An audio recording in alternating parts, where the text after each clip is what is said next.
Do you wish you had better control over your temper?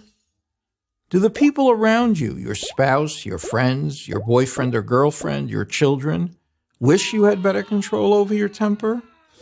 Unfair or excessive anger is a major cause of marital strife, of tensions between parents and children, and of tensions in workplaces. Sometimes anger is responsible for more than just tension. Road rage, for example, is implicated in hundreds of deaths and thousands of accidents each year. Of course, anger is not always wrong. Sometimes it's absolutely necessary. There is evil in the world and sometimes in our own lives. If that didn't make us angry, neither nations nor individuals would ever oppose it. Think about it for a moment. Would you want to live in a world where no one except victims felt anger toward terrorists, rapists, and murderers? But that's not the sort of anger I am talking about now.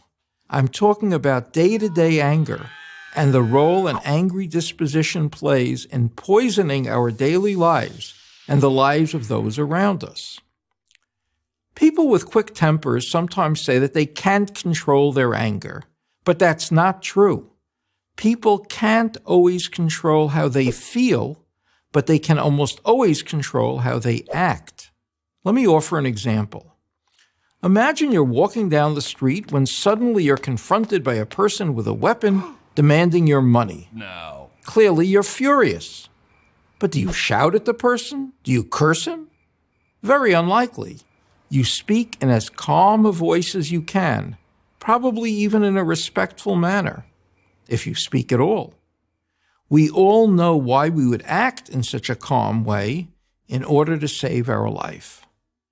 Obviously, then, we can control our tempers when we really want to. Now, there are whole courses on anger management, and they undoubtedly have many ideas and suggestions. But I would like to offer one rule that will enable you to control your anger and almost guarantee that you will never say something that will lead to an irrevocable break or a permanent hurt in your relationship with another person. No matter how angry you get, restrict the expression of your anger to the incident that provoked it. This means when someone has done something wrong and has hurt you, express anger for what they did, but only concerning that incident. Don't use words like always or never. You're always inconsiderate. You never think before you act. What's the other person supposed to say? You're right. I am always inconsiderate. In addition to making the other person defensive, who wouldn't become defensive when accused of always being anything bad, your statement is untrue. No one is always inconsiderate. No one never thinks before he or she acts. That someone has done something wrong to you doesn't give you the right to lie to or about them. Also, expressing thoughts like this is destructive in another way. One of the sad and unfair consequences of anger is that people think that what you say when you're angry is what you really think.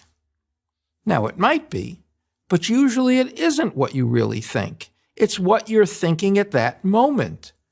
Who hasn't had some really angry and unfair thoughts about their spouse, their child, or about a good friend? No one.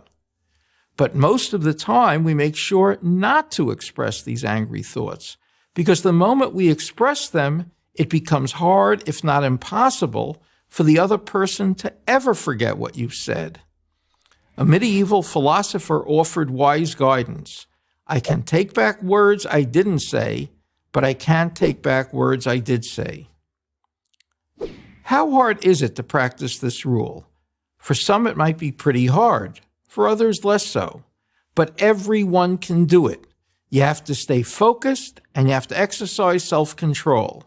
If you have issues with your temper, this might well be a life-transforming suggestion. So let me repeat it one final time. No matter how angry you get, restrict the expression of your anger to the incident that provoked it. I'm Joseph Telushkin for Prager University. To subscribe to our YouTube channel, click here. To help keep our videos free, donate here.